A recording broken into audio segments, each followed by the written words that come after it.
Jabbar, the Compeller, mending the broken.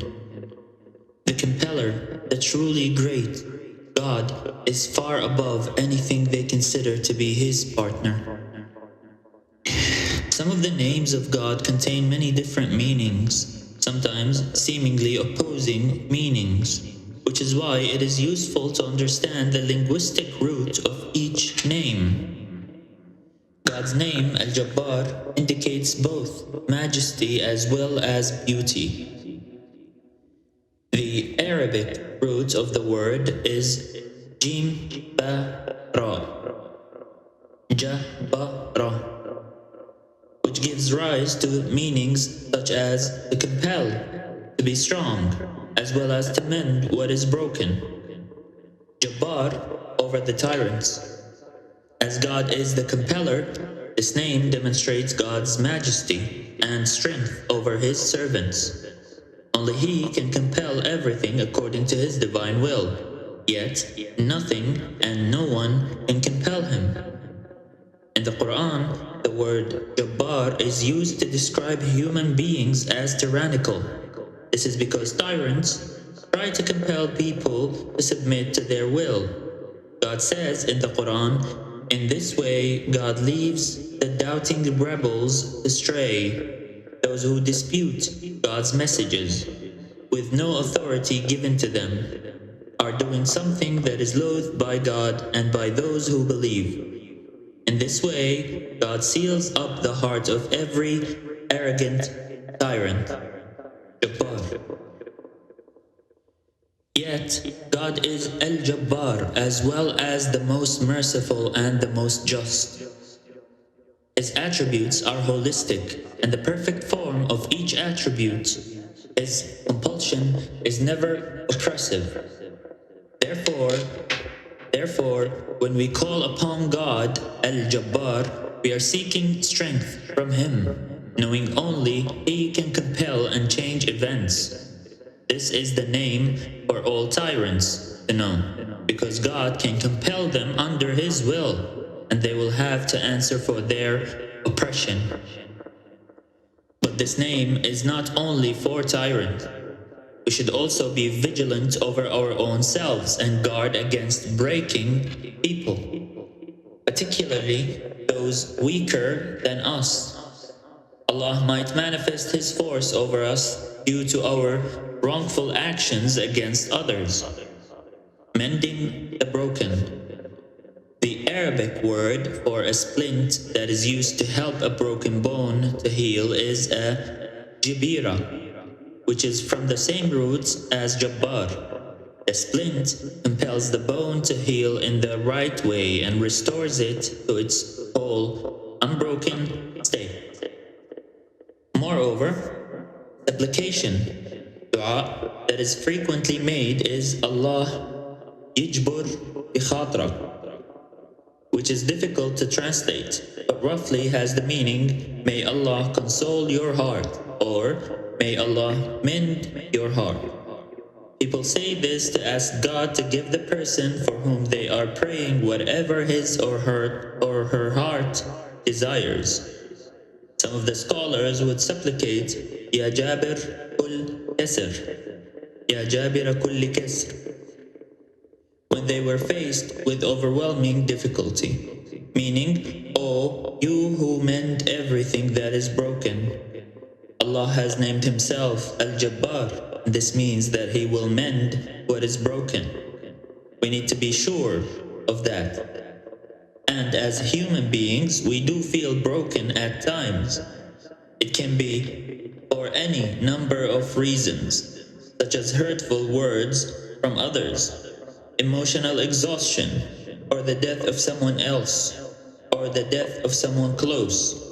Sometimes it is difficult to pinpoint exactly the source of the brokenness. Whatever the reason, we should turn to the one who can mend everything that is broken, and the one who can console the hearts. How many times did God comfort the heart of the Prophet ﷺ when the people of Quraysh mocked the Prophet For not receiving revelation for a certain period, Allah comforted him with these words: Your Lord has not forsaken you, Prophet, nor does He hate you. The future will be better for you than the past. Your Lord is sure to give you so much that you will be well satisfied.